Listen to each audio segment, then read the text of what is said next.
kids, welcome to the Bookworm's Bedtime Stories. That's right, it's time for another episode. And since we're approaching the new year, a time when we all make promises to somehow better ourselves called resolutions, I thought I'd pick a book that kind of taught a lesson on how to be a better person, how we can be a better person. And this is called Enemy Pie. My kitten was playing on me, sorry. Enemy Pie by Derek Munson, illustrated by Calahan King.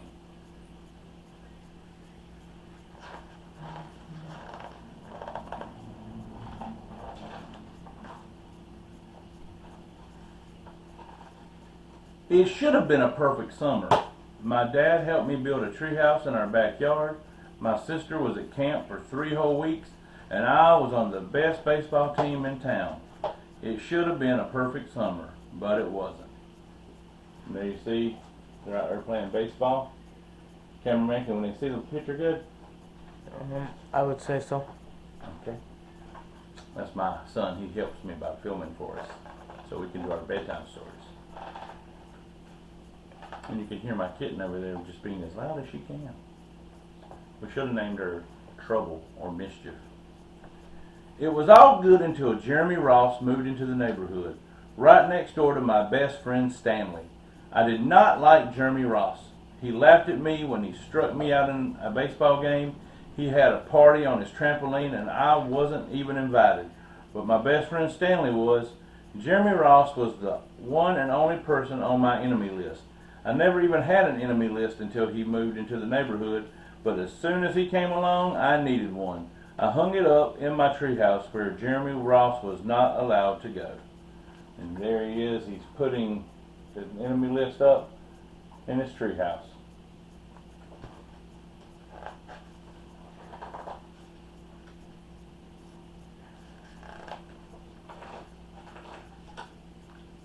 Dad understood stuff like enemies. He told me that when he was my age, he had enemies too, but he knew of a way to get rid of them. I asked him to tell me how. Tell you how? I'll show you how, he said. He pulled a really old recipe book off the kitchen shelf. Inside there was a worn out scrap of paper with faded writing. Dad held it up and squinted at it. Enemy pie, he said, satisfied. And there he and his dad are. And his dad's saying, he got the recipe for enemy pie. Have you ever had an enemy? I don't think I've ever had any that I know of, but you know, sometimes it can be like that. We can have people that we aren't too fond of. But let's see how his dad helps him handle his enemy. Because enemy pie does not sound like something that would be tasty. It sounds like something you would do to play a prank on your enemy, maybe. You may be wondering what exactly is in enemy pie. I was wondering too. But Dad said the recipe was so secret he couldn't even tell me. I decided it must be magic. I begged him to tell me something, anything. I will tell you this, he said. Enemy pie is the fastest known way to get rid of enemies. Now, of course, this got my mind working. What kind of things, disgusting things, would I put into a pie for an enemy? I brought Dad some weeds from the garden, but he just shook his head. I brought him earthworms and rocks, but he didn't think he'd need those. I gave him the gum I'd been chewing on all morning. He gave it right back to me. And there's his dad. He's mixing up the enemy pie, and he's bringing his dad all kind of nasty and gross stuff to put in the enemy pie because, like I'm thinking, just like him, it would probably be something really nasty in enemy pie, right?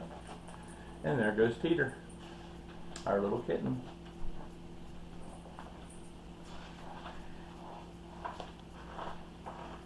She may make an appearance, she may not, I never know.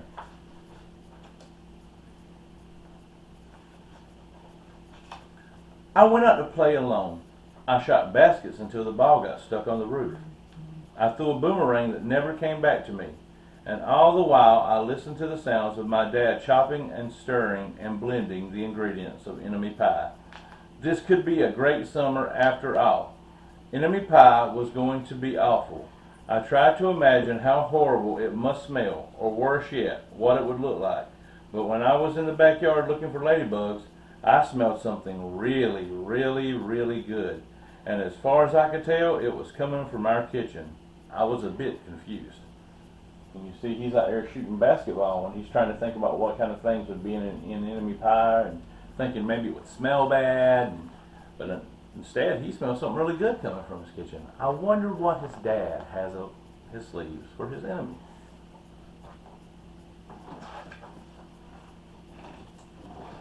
I went in to ask Dad what was wrong. Enemy pie shouldn't smell this good, but Dad was smart. If enemy pie smelled bad, your enemy would never eat it, he said. I could tell he'd made enemy pie before. The buzzer rang and Dad put on the oven mitts and pulled the pie out of the oven. It looked like plain old pie. It looked good enough to eat. I was catching on, but still, I wasn't really sure how this enemy pie worked.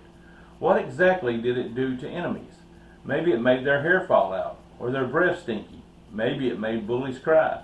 I asked Dad, but he was no help. He wouldn't tell me a thing. But while the pie cooled, he filled me in on my job. And so there's his dad. He's got the pie out of the oven, and he's looking at it because it looks so good and smells so good. That pie looks delicious to me. It kind of makes me want a piece of pie. I don't know how that's going to help with his enemy, do you? He talked quietly. There is one part of enemy pie that I can't do. In order for it to work, you need to spend all day with your enemy. Even worse, you have to be nice to him. It's not easy, but that's the only way the enemy pie can work. Are you sure you want to go through with this? Of course I was. It sounded horrible. It was scary, but it was worth a try. All I had to do was spend one day with Jeremy Ross, then he'd be out of my hair for the rest of my life. I rode my bike to his house and knocked on the door. And there he is, on his bike. He's going to his enemy's house. His dad says he has to spend the whole day with his enemy and be nice to him. That could be pretty hard if you didn't like someone. But I think his dad really has something up his sleeve. We're going to have to find out what that's going to be. When Jeremy opened the door, he seemed surprised. He stood on the other side of the screen door and looked at me, waiting for me to say something. I was nervous.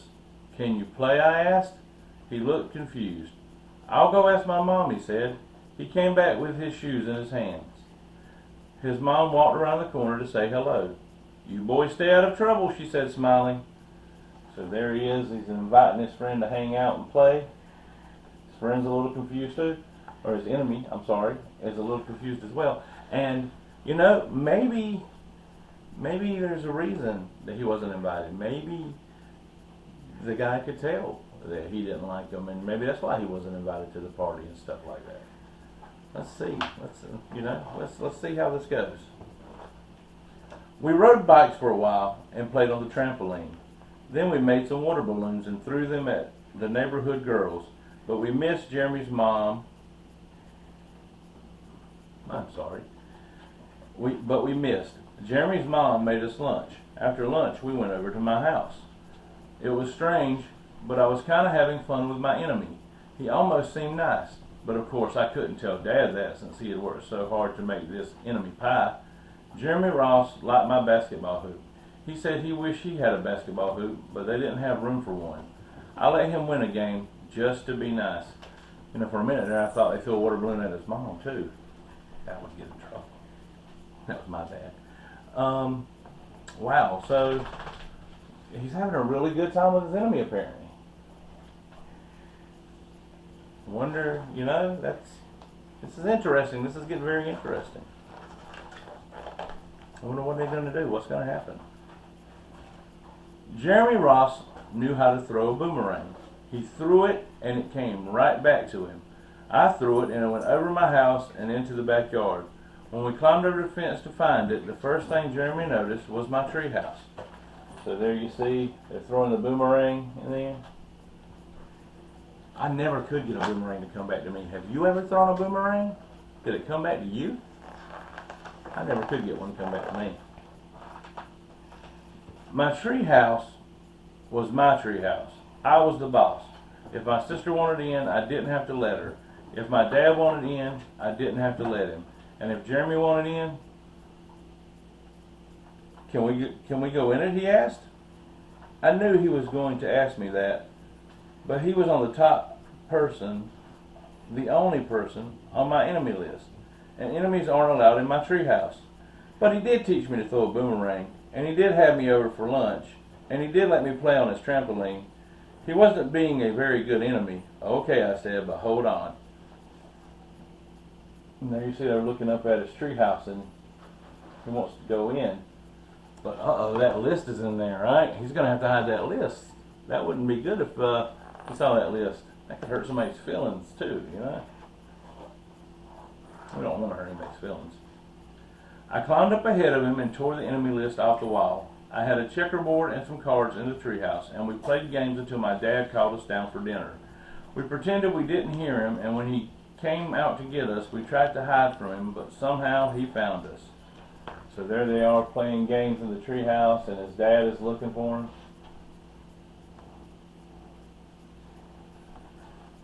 And it seems like he's having a really good time with his enemy.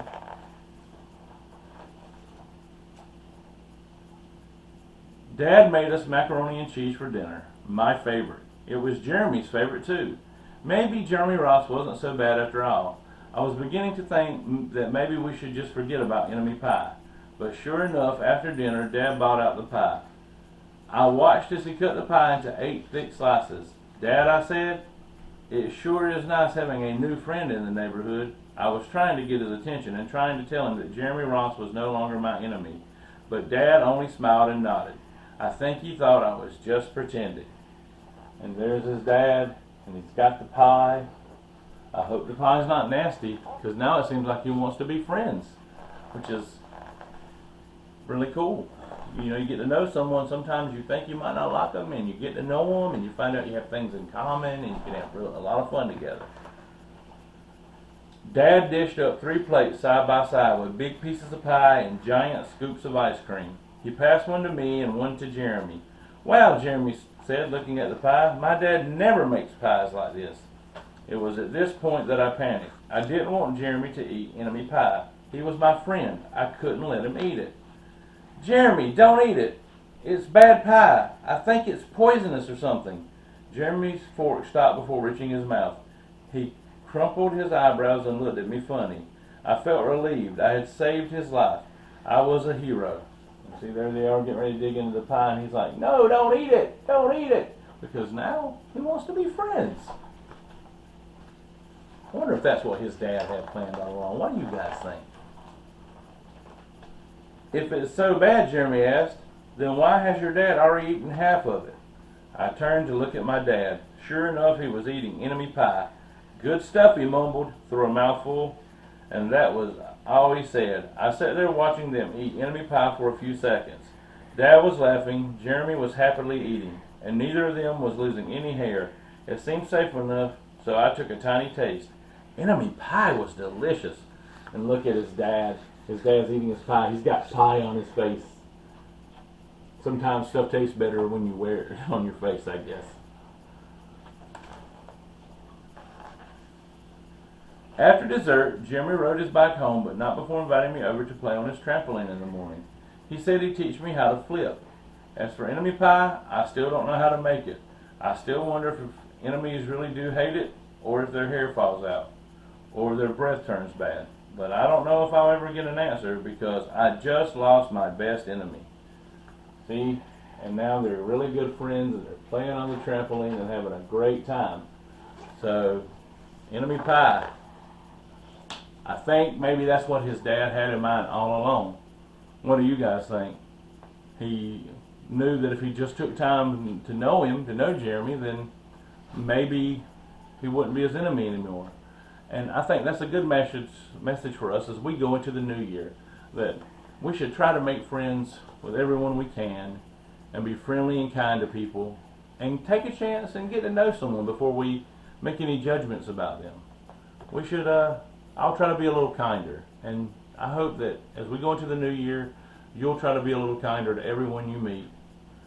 And I hope you guys have a really great new year, and I hope you'll like this video, subscribe to my channel, hit that bell for notifications, and share it with people you love and let them know that they can join our reading group and share our bedtime stories as well. So I'll see you guys next time.